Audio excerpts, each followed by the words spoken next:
저는 여러분과 함께 열왕기상 17장 1절로 7절의 말씀을 근거로 하여서 그릿 시내가에서 일어난 일이라는 제목으로 하나님 말씀 증거하길 원합니다. 우리 한번 따라해 볼까요? 그릿 시내가에서 일어난 일. 네, 말이 좀 어렵지만 그릿 시내가에서 일어난 일을 통해서 하나님께서 우리에게 말씀해 주실 줄 믿습니다. 이스라엘의 역사를 보게 되면 분열 왕국 후에 왕들의 타락으로 말미암아서 북이스라엘은 온통 죄악이 가득한 나라가 되어버렸습니다. 그래서 이스라엘 전 지역이 우상투성이 되었을 뿐만 아니라 음란함이 전국에 유행하게 되었습니다. 그야말로 영적으로 이스라엘의 최악의 상황이 맞이하게 된 겁니다. 그래서 여호와 하나님이란 이름은 이제 사람들의 기억 속에 영영 사라지는 듯 했습니다. 그러나 북이스라엘의 이런 상황을 하나님은 결코 방관하지 않으셨습니다. 하나님께서는 하나님의 일을 시행하셨고 그 일을 위해서 이스라엘 역사상 전무후무한 선지자 엘리야를 하나님께서 부르셨습니다. 오늘 본문에는 하나님께 부름받은 엘리야의 첫 모습이 기록되어 있습니다. 당시 상황은 당대의 권력자 아방으로 시작하여서 온 백성이 우상 숭배의 도입에 열을 올렸던 시기였습니다. 이러한 대세를 거슬려서 여호와 이름을 당대 최고 권력자 앞에서 가뭄 재앙을 선포한 엘리야의 용기를 우리는 볼 수가 있습니다. 아방을 비롯한 그 권력자들은 이 엘리야가 심판을 선언할 때 아니 엘리야 니 따위께 뭐라고 여기서 짓거리냐 마치 계란으로 바위치기쯤으로 생각했을 겁니다. 그러나 하나님의 뜻을 따라 선포한 엘리야는 하나님의 기적을 맛보게 됩니다. 오늘 본문을 통해서 그릿 시내가에서 우리에게 보여주시는 그 하나님의 모습을 통해서 우리 모두 이 시대에 하나님께 쓰임받는 엘리야 같은 저와 여러분 되길 주님의 이름으로 축복합니다. 먼저 하나님께서는 바알에게 맞서라고 사명을 주시는 하나님이십니다. 하나님께서는 엘리야에게 너는 바알에게 가서 맞서라는 그 사명을 허락해 주셨습니다. 우리 1절과 2절을 다시 한 번 더 읽어보도록 하겠습니다. 시작. 길르앗에 우거하는 자 중에 디셉 사람 엘리야가 아합에게 말하되 내가 섬기는 이스라엘의 하나님 여호와께서 살아계심을 두고 맹세하노니 내 말이 없으면 수년 동안 비도 이슬도 있지 아니하리라 하니라. 여호와의 말씀이 엘리야에게 임하여 이르시되 아멘. 먼저 이 길르앗이란 말은 증거의 돌무더기라는 뜻입니다. 그리고 디셉은 엘리야의 고향입니다. 엘리야의 뜻은 여호와는 하나님이시다라는 뜻입니다. 실제로 엘리야는 그 이름에 걸맞는 대로 하나님의 영광을 위해 살았습니다. 엘리야는 아합 때로부터 아하시야 왕 때까지 북이스라엘을 중심으로 예언한 선지자입니다. 엘리야는 아합 왕에게 내 말이 없으면 수년 동안 비도 이슬도 내리지 아니할 것이라고 담대하게 선포합니다. 이것은 바알과 우상을 숭배하는 아합 왕에게 당돌한 도전이었습니다. 사실 때를 따라 적절히 내리는 단비는 하나님의 은혜와 축복의 결과입니다. 반면에 백성이 우상 숭배에 빠지면 하늘은 더 이상 비를 내리지 않고 생명을 쇠약하게 하고 땅을 메마르게 한다는 경고입니다. 여호와의 말씀이 없는 한 가뭄이 끝나지 않으라는 이 엘리야의 선언은 바알 숭배에 대한 정면 도전인 겁니다. 왜냐하면 이 바알은 땅에 비를 내리는 생산력을 주관하는 풍요로운 신이었기 때문입니다. 이 바알은 바로 생명이 없는 거짓말이라고 엘리야는 그것을 포곤하고 있는 겁니다. 엘리야는 우상 숭배가 난무한 현실 가운데 그 이스라엘의 참된 신은 바알이나 아세라가 아니라 오직 여호와 하나님 한 분밖에 없다는 것과 이스라엘을 믿고 따르며 순종해야 할 대상은 헛된 우상이 아니라 바로 여호와 하나님임을 분명히 말해주고 있습니다. 그렇게 믿음의 용사 엘리야에게는 하나님께서 수시로 말씀해 주시고 일거수일투족을 말씀해 주셨다는 겁니다. 하나님께서는 엘리야에게 사명을 주실 뿐만 아니라 감당할 수 있는 능력까지도 하나님께서는 허락하셨습니다. 하나님은 디셉 사람 엘리야를 부르셔서 아방 앞에 서도록 했습니다. 그리고 바알과 아세라가 그 선지자 850명과 대결할 수 있도록 믿음과 용기를 부어주셨습니다. 이 모든 일이 바로 하나님이 부르시고 용기를 주셔야만 이 일이 가능한 겁니다. 하나님께서는 부르신 자에게 능력과 용기를 주실 줄 믿습니다. 오늘 이 어려운 시대에 하나님께서 우리를 사명자로 부르셨습니다. 하나님께서 우리에게 부르신 사명이 무엇입니까? 각자의 사명과 은사와 직분은 다르지만 하나님께서 우리에게 맡겨주신 일들이 있다는 겁니다. 가정에서의 역할, 또 사회에서의 역할, 그 역할이 때로는 우리를 숨게 만들고 버겁고 그리고 위축되게 할지라도 하나님께서 그 일을 여러분에게 맡겨주셨습니다. 엘리야에게 능력과 용기를 주신 것처럼 그 일을 감당할 때 사명을 주신 하나님께서 용기와 담력을 허락해 주실 줄 믿습니다. 엘리야를 그리시네가에서 머물게 하시고 은혜를 주신 것 같이 오늘 이 시대에 우리를 부르시고 하나님께서 사명을 주셨음을 믿고 여호와 하나님께 감사함으로 주의 일에 충성할 수 있는 저와 여러분 되길 원합니다. 그 하나님께서는 바로 피난처가 되어 주셨습니다. 엘리야에게 우상 숭배가 만연한 시대에 바알과 맞서는 그 사명을 주신 하나님께서 그리시네가에서 엘리야에게 피난처가 되어 주셨습니다. 엘리야는 왕궁이 있는 이 사마리아에 가서 아합 왕에게 경고합니다. 그러자 하나님은 사마리아를 떠나서 요단 앞 그리시네가에 숨으라고 명령하십니다. 우리 3절 말씀을 다시 한 번 더 읽어보도록 하겠습니다. 시작. 너는 여기서 떠나 동쪽으로 가서 요단 앞 그리시네가에 숨고. 아멘. 하나님의 시간과 때는 정확합니다. 하나님은 하나님의 때에 우리에게 반드시 응답해 주실 줄 믿습니다. 우리는 그 때를 기다리면서 낭망하지 말고 하나님께 감사함으로 나아갈 수 있는 저와 여러분 되기를 원합니다. 이 그릿이라는 뜻은 분리와 단절이라는 뜻입니다. 그러므로 이 시내는 어떠한 지역을 구분하는 경계선 구실을 했다는 겁니다. 그릿시네가는 요단 동편 길앗의 동굴지대에 있는 시내라고 성경학자들은 추정하고 있습니다. 하나님은 그곳에서 엘리야에게 그곳에서 숨으라고 말씀합니다. 여기에서 숨는다는 단어는 히브리 말로 사타르라는 단어인데 이 말은 놀라서 그대로 피하고 감추다라는 뜻입니다. 이 말을 쉽게 제가 예를 들어서 설명하겠습니다. 여러분 영화 같은 데 보면은 적과 그리고 경찰 이렇게 대치되어 있는 상황입니다. 그래서 경찰이 그 적들의 일거수일투족을 감시하지 않습니까? 그래서 때로는 잠복을 하고 있는데 잘못하다가 경찰이 걸렸습니다. 그럴 때 적들이 어떻게 합니까? 경찰들을 덮치지 않습니까? 그럴 때 경찰들이 아이고 나 걸렸습니다 가만히 있습니까? 잽싸게 튀어서 도망가는 그 상황이 바로 이 히브리어 사타르라는 단어입니다. 놀라서 그대로 피하고 감추다 이 말입니다. 여기에서 이 동사를 통해서 알 수 있는 것은 엘리야의 이 가뭄 심판 선언 후에 아합과 그의 아내 이세벨이 즉각적인 위협을 했음을 알 수 있습니다. 아마도 아합의 입장에서는 엘리야의 선포는 백성들의 민심을 요동하고 그리고 교란시키고 아니 듣도 못한 인간이 와서 유언비어를 선포하는 그 불신하는 반역이었을 겁니다. 그러나 이와 같은 위협만이 엘리야를 피신시킨 원인이 아닙니다. 엘리야가 고요한 자리에서 하나님으로부터 앞으로의 그 사역에 필요한 영적 에너지를 얻기 위해서 하나님께서 당분간 엘리야에게 몸을 숨기도록 명령하신 겁니다. 그리시네가는 하나님이 마련한 최고의 피난처이고 쉼터이고 재충전할 수 있는 바로 거룩한 장소라는 겁니다. 우리를 깊이 배려하시는 하나님의 깊은 사랑을 피난처에서 느끼고 발견하게 된다는 겁니다. 윌리엄 쿠싱이라는 목사님이 계셨습니다. 이 목사님은 첫 사역을 시작한 후에 아름다운 아가씨를 만나서 사랑이 싹트고 결혼을 했습니다. 그래서 이분이 결혼을 하고 뉴욕으로 떠났습니다. 모든 일이 순조롭게 잘 진행되는 것 같았습니다. 그런데 결혼한 지 10년 후에 예기치 못한 일을 맞이하게 됩니다. 사랑하는 아내가 알 수 없는 병에 걸려서 시름시름 앓기 시작한 겁니다.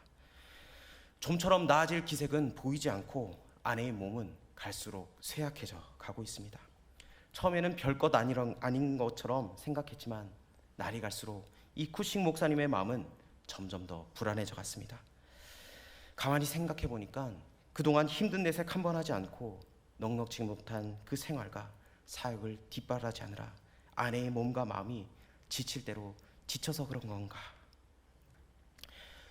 아내를 잘 돌보지 못한 마음에 목사님은 마음이 아팠습니다. 그래서 고심 끝에 아내를 위해서 사역지를 다시 옮기기로 작정했습니다.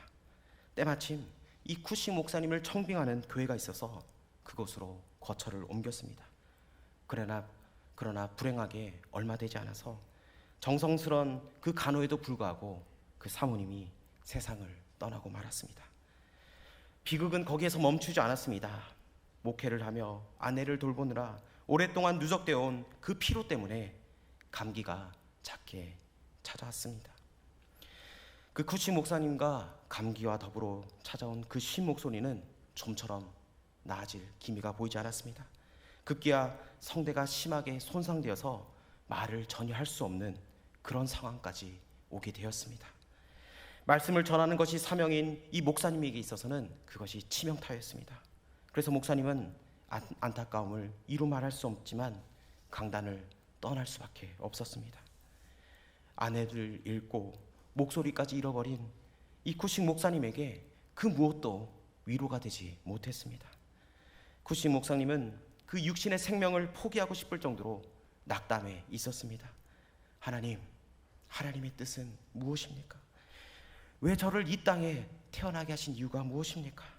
아니, 사랑하는 아내도 데려가고 차라리 저의 목숨을 거두어 가십시오. 이 말도 못하는 이 육신을 데려가 주십시오. 모든 것을 포기하고 절망한 가운데 어느 날 완악해진 그에게 하나님께서 찾아오셨습니다. 하나님께서 말씀하십니다. 너는 내 것이다. 말 못하는 입술도 병든 내 몸도 모두 다 내 것이다.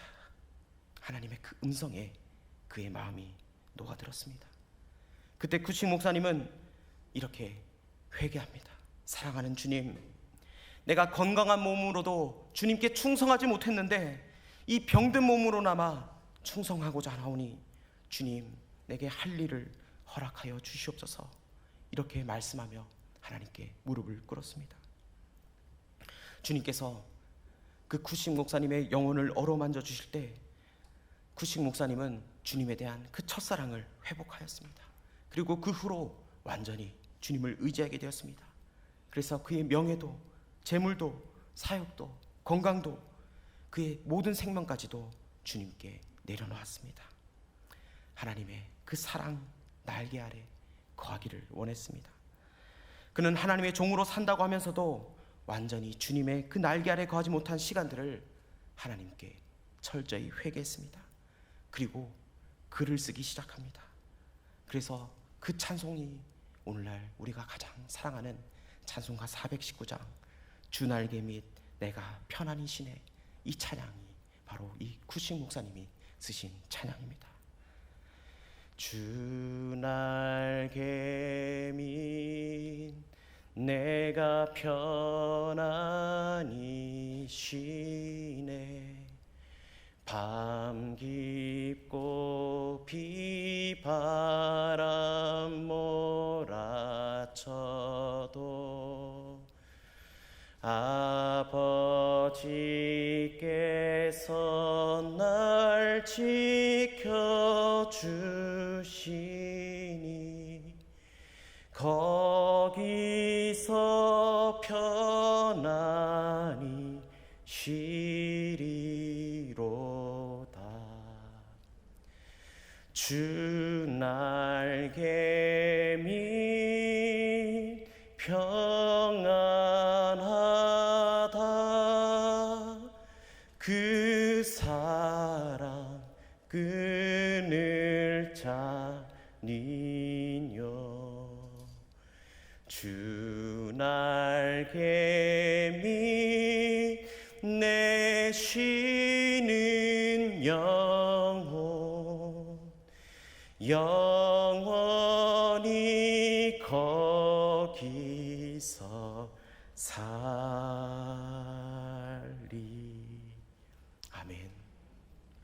우리에게 어떤 위험과 시련이 닥쳐올지라도 주님께서 그 보호의 날개를 펴셔서 우리를 감싸주시고 우리를 인도해 주십니다. 엘리야에게 하나님께서 피난처를 허락하여 주시고 쉼을 허락하여 주시고 하나님의 더 깊은 뜻을 알게 한 그곳이 바로 그릿 시내가입니다. 하나님은 우리를 그곳에서 거하게 하여 주시고 우리를 안전히 보호해 주십니다. 시편 46편 1절은 이렇게 말씀합니다. 하나님은 우리의 피난처시요 힘이시니 환난 중에 만날 큰 도움이시라. 아멘. 이 시편 기자의 고백처럼 하나님은 우리의 피난처가 되어주시고 힘이 되어주시고 어려움 중에 만날 큰 도움이 되어주심을 우리는 믿고 주님 앞에 나아가길 원합니다. 그릿 시내가는 바로 하나님이 계신 곳이자 하나님 자신이 우리의 안전한 쉼과 피난처가 되어주시는 곳입니다. 우리의 인생길을 살아갈 때, 우리의 삶을 살아갈 때 불안 요소가 너무나 많습니다. 앞으로 어떻게 될까? 우리는 한치 앞을 알 수가 없습니다. 앞으로 가난해질까봐 불안해합니다. 그리고 명예에 대한 불안감이 있습니다. 질병과 건강에 대한 불안과 죽음의 불안까지 온통 불안에 휩쓸려 우리는 살아갑니다. 그러나 그 모든 것을 인도하여 주시고 지켜주시는 그 하나님께 맡기고 우리의 삶의 모든 것을 공급하시는 하나님, 그 하나님을 우리는 신뢰하면 됩니다. 하나님께서는 불안이 아니라 우리에게 평안을 주십니다. 우리를 지켜주시고 피할 길을 주시고 능히 이기게 하시는 하나님을 믿으면 우리는 되는 겁니다. 우리의 영원한 피난처가 되시는 주님께서 안전과 쉼과 회복이 있는 그릿 시내가로 우리를 초청하고 계십니다. 하나님께서는 엘리야에게 바알과 맞서라는 그 사명을 주신 하나님이시고 피난처가 되어주시는 하나님을 신뢰하며 삶의 위기를 돌파하며 나가는 저와 여러분 되길 주님의 이름으로 축복합니다. 마지막으로 하나님께서는 엘리야를 통해서 그릿 시내가에서 공급하셨습니다. 엘리야에게 바알과 맞서는 하나님께서 담대한 사명을 주시고 그 피할 길을 열어주셔서 영적 재충전할 수 있는 피난처를 허락하신 하나님께서는 엘리야에게 까마귀를 통하여서 공급하고 계십니다. 우리 4절부터 7절까지 다시 한 번 더 읽어보도록 하겠습니다. 시작. 그 시냇물을 마시라. 내가 까마귀들에게 명령하여 거기서 너를 먹이게 하리라. 그가 여호와의 말씀과 같이 하여 곧 가서 요단앗 그릿 시냇가에 머물매 까마귀들이 아침에도 떡과 고기를 저녁에도 떡과 고기를 가져왔고 그가 시냇물을 마셨으나 땅에 비가 내리지 아니하므로 얼마 후에 그 시내가 마르니라. 아멘. 엘리야가 이 아합의 노여움을 입어서 그릿 시내가로 도피할 때 엘리야의 그 모든 사역은 마치 실패하는 것처럼 보였습니다. 엘리야가 아합에게 내 말이 없으면 수년 동안 비도 이슬도 내리지 아니할 것이다, 이 예언을 선포한 후에 엘리야가 잠적해버린 그 사건을 놓고 그 당시 조롱하고 비웃는 사람들이 많았을 겁니다. 아니 그렇게 당당한 모습은 어디로 하고 왜 사라졌느냐, 사람들이 뒤숭숭하게 물었을 겁니다. 그러나 엘리야는 그 피신을 수치로 여기지 아니하고 즉각 하나님의 명령에 순종하였습니다. 엘리야는 그 자신의 처지를 생각하지 않고 오직 하나님의 명령에 복종하였습니다. 하나님께서는 엘리야를 사람의 발길이 닿지 않는 그릿 시내가에 그 안전한 곳으로 인도하셨습니다. 하나님께서는 까마귀를 통하여서 아침과 저녁으로 떡과 고기를 가져왔습니다. 아마도 까마귀를 의심하는 아합의 군사들은 없었을 겁니다. 까마귀는 본래 부정한 것이고 날짐승으로 먹을 것에 대한 욕심이 많은 새입니다. 그리고 시체와 썩은 것들까지 먹어치우는 새입니다. 심지어 동물의 눈알까지도 쪼아 먹을 정도로 먹을 것에 욕심이 많습니다. 그러나 하나님은 이 까마귀조차도 순종의 도구로 사용하셨습니다. 아합의 경계가 심한 가운데 하나님은 그 누구도 주목하지 않는 이 까마귀를 통하여서 떡과 고기를 아침 저녁으로 매일매일 일용할 양식을 안전하고 풍성하게 하나님의 방법으로 공급하셨습니다.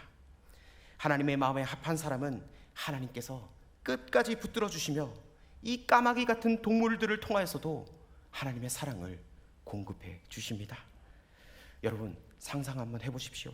까마귀들이 아침과 저녁마다 이 떡과 고기를 물고 날개짓하며 엘리야에게로 날아오는 모습을 상상해 보십시오. 깍깍 하면서 그 죽은 시체를 먹지 않냐고 떡과 고기와 물을 가지고 이 엘리야에게 갖다 주는 그 까마귀를 상상해 보십시오. 이 까마귀는 본래 부정하고 시체나 썩은 고기를 탐하지만 그런 지저분하고 탐욕의 그 모습은 보이지 않고 하나님의 선지자 엘리야를 공개하기 위해 끊임없이 수고하는 그 모습을 너무나 아름다운 모습 아닙니까? 이것은 본래 하나님으로부터 선택받은 사람과 온갖 더러운 우상 숭배 행위에 빠져 있는 영적으로 부정하여진 아합과 이스라엘 백성의 극명한 대조의 모습을 보이고 있다는 겁니다. 한편 엘리야가 하나님의 명령을 받은 이 까마귀를 통하여서 아침 저녁으로 떡과 고기를 공급받는 모습은 과거 이스라엘 백성들이 광야에서 하나님으로부터 만나와 메추라기를 공급받았던 이 사건과 여러분 오버랩되지 않습니까? 하나님은 먹을 것이 없는 이 광야를 통과하는 이스라엘 백성들에게 하늘로부터 만나를 내려주셨고 애굽에서의 그 생활을 그리하며 먹을 것으로 인해 불평하는 이스라엘 백성들에게 메추라기까지 공급을 해주셨습니다. 이러한 과거의 사건과 유사하게 지금 엘리야에게도 하나님께서 초자연적인 방법으로 음식이 공급된다는 것은 과거나 지금이나 이스라엘에게 먹을 것을 공급하셔서 생명을 보존케 하시는 유일한 신은 바로 여호와 하나님밖에 없음을 말해주고 있습니다. 그 하나님이 바로 우리에게 사명을 주시고 우리의 피난처가 되어 주신다는 것을 여러분 믿고 나가길 원합니다. 하나님께서는 엘리야에게 떡과 고기를 아침과 저녁으로 까마귀들을 통해서 공급하셨듯이 우리에게도 주의 일을 할 때 필요한 그 모든 것들을 하나님께서 공급해 주십니다. 필요한 물질도 허락해 주시고 건강과 믿음과 기쁨과 행복을 우리에게 공급해 주십니다. 하나님의 공급은 언제나 우리에게 풍성하고 다양하고 유익한 것들입니다. 하나님의 공급은 단지 기계적인 제공에 그치는 것이 아니라 부모가 자녀들을 보살피고 필요한 모든 것을 공급하여 자라게 하는 것처럼, 또한 자녀가 부모를 공경함으로 힘을 얻게 하는 것처럼 자상하고 지극히 보살피는 그 베품이 바로 이 공급의 단어의 뜻입니다. 하나님의 백성이 어려움에 처했을 때 우리 하나님은 방관하지 않으십니다. 하나님께서는 보호하여 주시고 공급하시는 그 능력으로 인하여 모든 것을 극복하고 이기게 하여 주신다는 것을 오늘 가르쳐주고 있습니다. 이와 같은 보호와 도움의 손길은 엘리야만 체험하는 겁니까? 이것은 우리가 체험해야 될 은혜입니다. 우리 역시 삶 가운데 여러 가지 문제와 어려움을 만나게 됩니다. 이런 문제와 어려움들 중에는 우리의 스스로 힘만 가지고는 견딜 수조차 없는 것들이 너무나 많습니다. 여러분, 우리가 우리의 힘으로 이 모든 것을 이겨낸다면 하나님이 필요 없을 겁니다. 그러나 우리는 너무나 부족한 존재입니다. 하나님의 도우심이 없으면 우리는 하루 매 순간 살아갈 수가 없습니다. 우리의 힘만 가지고는 스스로 해결할 수 있는 문제가 없습니다. 여러분, 우리는 하나님의 도우심을 구해야 합니다. 하나님, 나의 상황이 이렇습니다. 하나님, 나를 도와주시고 나를 인도하여 주시옵소서. 하나님, 까마귀를 통하여서 하나님께서 공급하신 것처럼 하나님 나에게도 공급하여 주시고 하나님의 그 어루만져주심을 하나님 경험하게 하여 주시옵소서. 기도하며 나아갈 수 있는 저 여러분 되길 원합니다. 하나님께서는 엘리야를 버려두시지 않으시고 신실하게 보호하시고 필요한 모든 것을 공급해 주셨습니다. 그런 하나님의 보살핌과 도움이 있었기에 그는 이 땅에서 그의 생이 다는 마지막 날까지 하나님의 신실한 사역자로 살았습니다. 하나님께서는 까마귀를 통해서 그니 시내가에서 엘리야에게 공급하신 것처럼 앞으로 저와 여러분의 모든 삶 가운데 하나님께서 모든 것을 필요한 모든 것을 공급해 주실 줄 믿습니다. 말씀을 마무리합니다. 하나님께서는 엘리야에게 바알과 맞서서 여호와 하나님의 이름을 높이라는 그 사명을 주신 것처럼 하나님은 여러분에게 하나님을 알지 못하는 그 세상에 나아가서 여호와의 이름을 담대히 선포하라, 이 사명을 주십니다. 그리 시내가에서 엘리야를 숨기시고 피난처가 되어주신 것처럼 여러분의 피난처가 되어주십니다. 날마다 까마귀를 통하여 공급해 주신 것처럼 여러분의 필요를 채워주시고 공급해 주시는 그 하나님, 우리가 그 하나님을 신뢰하며 나아갈 수 있는 저와 여러분 되길 주님의 이름으로 축복합니다.